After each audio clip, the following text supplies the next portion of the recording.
Hello, नमस्कार. लज्जत जेवणाची या चॅनलवर आपले स्वागत आहे. मित्रमैत्रिणींनो, आजची मी रेसिपी केली आहे ती आहे मेथीची भाजी. ती सुद्धा माझ्या पद्धतीने केलेली आहे.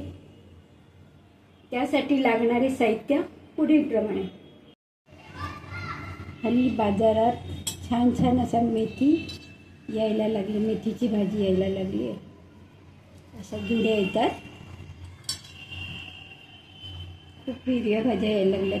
तरी आज मी आणलेली आहे मेथीची भाजी. ती मी साफ करून ठेवली. तुम्हाला सांगायचं म्हणजे जेव्हा आपण हिरव्या भाज्या आणतो, पालेभाज्या आणतो कुठल्याही विषयी, त्या आणताना आपण जुड्या असतात. तर आपलं काय करायचं, जेव्हा जेव्हा आपण ह्या पालेभाज्या आणतो तेव्हा त्या साफ करूनच फ्रीजमध्ये ठेवायचं. कारण का असं होतं, आपण अशाच जुड्या ठेवल्या फ्रीजमध्ये त्याच्यात जंतू वगैरे असतात, किडे वगैरे असतात. त्यासाठी कधी पालेभाज्या आणल्या अशा म्हणजे जुडीवाल्या तर त्या साफ करूनच फ्रीजमध्ये ठेवा. तर आताही मी आदल्या दिवशी मेथी साफ करून ठेवलेली आहे. म्हणजे लगेच आणल्यानंतर मी पालेभाज्या साफच करून ठेवते. बाकीच्या फळभाज्या आहेत त्या साफ नाही केल्या तरी चालेल, पण पालेभाज्या ज्या आहेत त्या आपल्याला साफ कराव्याच लागतात. आता मी साफ केलेल्या त्याच्यात खराब वगैरे पानं होती ती मी काढून टाकली. थोडे थोडे देठ ठेवलेले. आता हे आपण कापून घेऊया.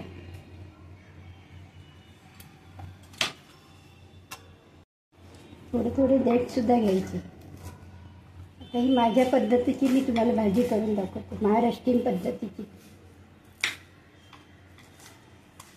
नंतर आपण त्या मेथीचे अनेक प्रकारसुद्धा पाहू शकतो माझ्या चॅनलवर.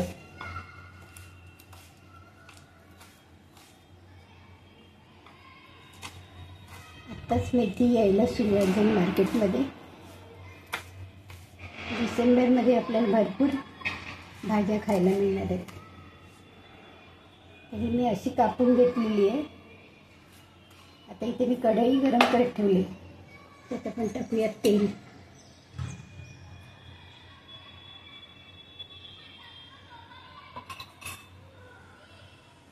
गॅस फ्लेम मोठी करते.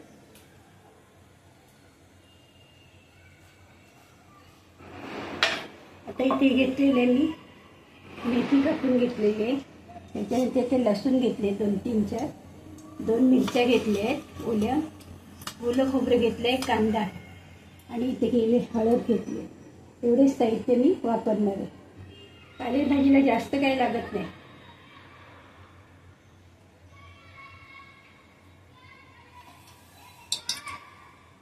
थोडीशी राई टाकते. राई तडतडली की त्याच्यात आपण टाकूया थोडंसं जिरं.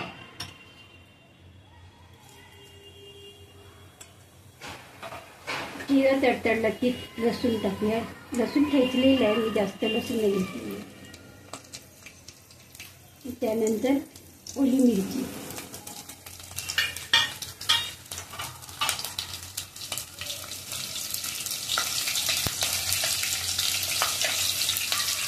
मेथीची भाजी भाकरी बरोबर, चपाती बरोबर खूप छान लागते.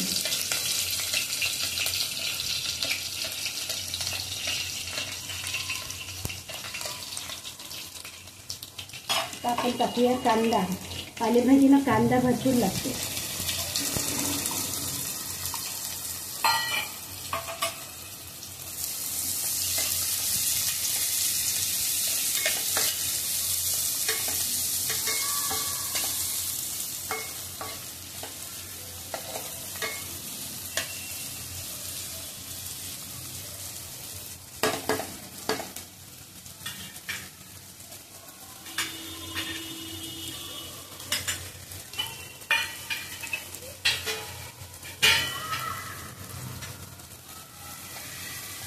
कांदा जास्त लाल नाही करायचा.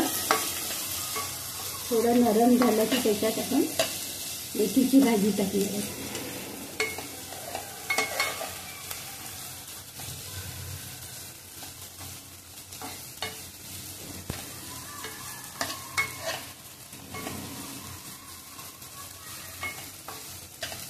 कांदा जेवढं बारीक कापतेल तेवढं कापायचं, म्हणजे ती भाजी छान लागते. त्याच्यामध्ये थोडी हळद टाकते.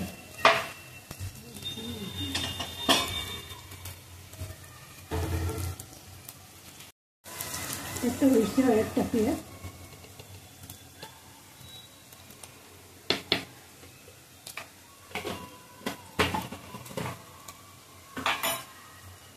मिक्स करूया व्यवस्थित.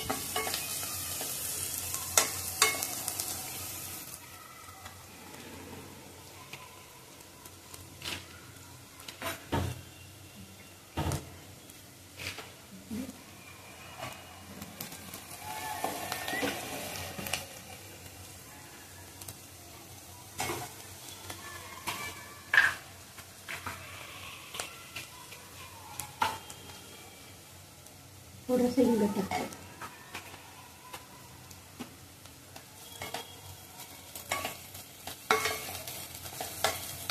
आता कांदा छान नरम झालेला आहे.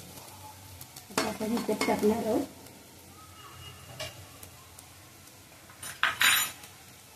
मेथीची भाजी.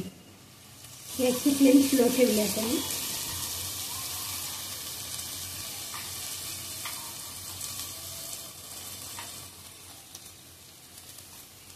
कांदे ढवळून घेऊया. ढवळल्यानंतर ती कमी कमी होत जाते जसजशी शिजत जाते, म्हणून त्याच्यात कांदा जरा जास्त टाकायचा.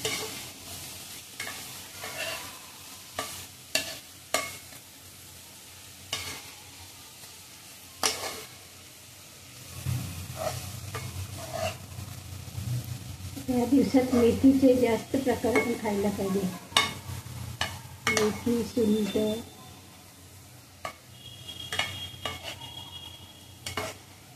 थंडीचे दिवस आहेत त्याच्यामुळे गरम वस्तू जास्त प्रमाणात खायला पाहिजे.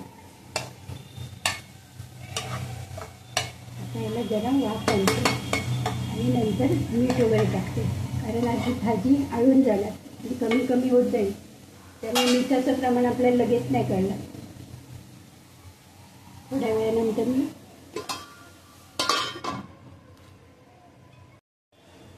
भाजीला छान वाफ लागली आहे.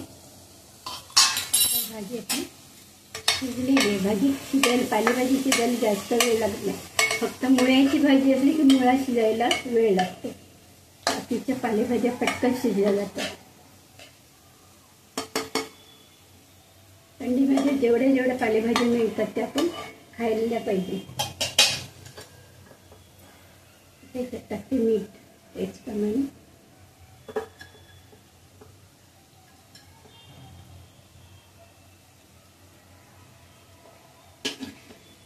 भाजी शिजल्यानंतर आपल्याला मिठाचा अंदाज येतो, तेव्हा अगोदर मीठ टाकायचं नाही.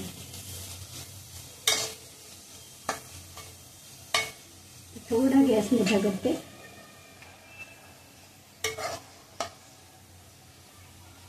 त्यामध्ये टाकते खोबरं.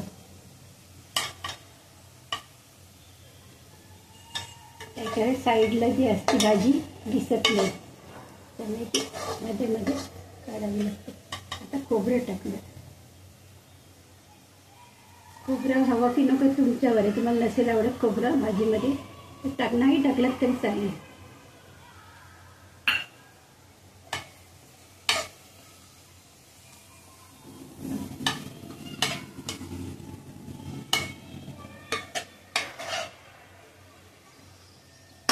परत एकदा मी वापरते,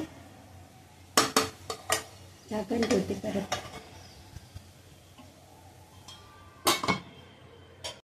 भाजी तयार झालेली आहे.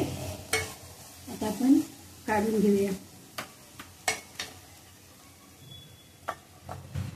काचेच्या बाउलमध्ये काढून घेते.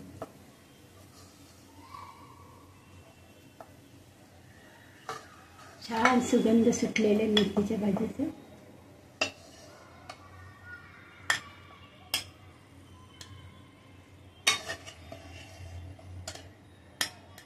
लोखंडी कढईत किंवा तव्यात केली तर आणखी टेस्टी लागतात. किंवा भाजी करताना लोखंडी तव्यात किंवा कढईमध्ये करायच्या, ते आणखीन टेस्टी लागतात.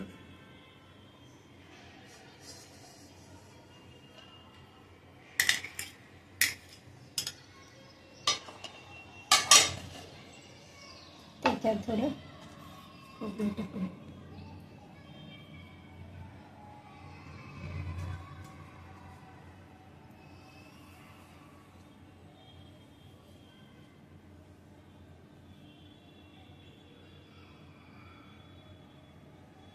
बनवलेली मेथीची भाजी रेसिपी तुम्हाला आवडली असल्यास नक्कीच लाईक करा, शेअर करा, सबस्क्राईब करा.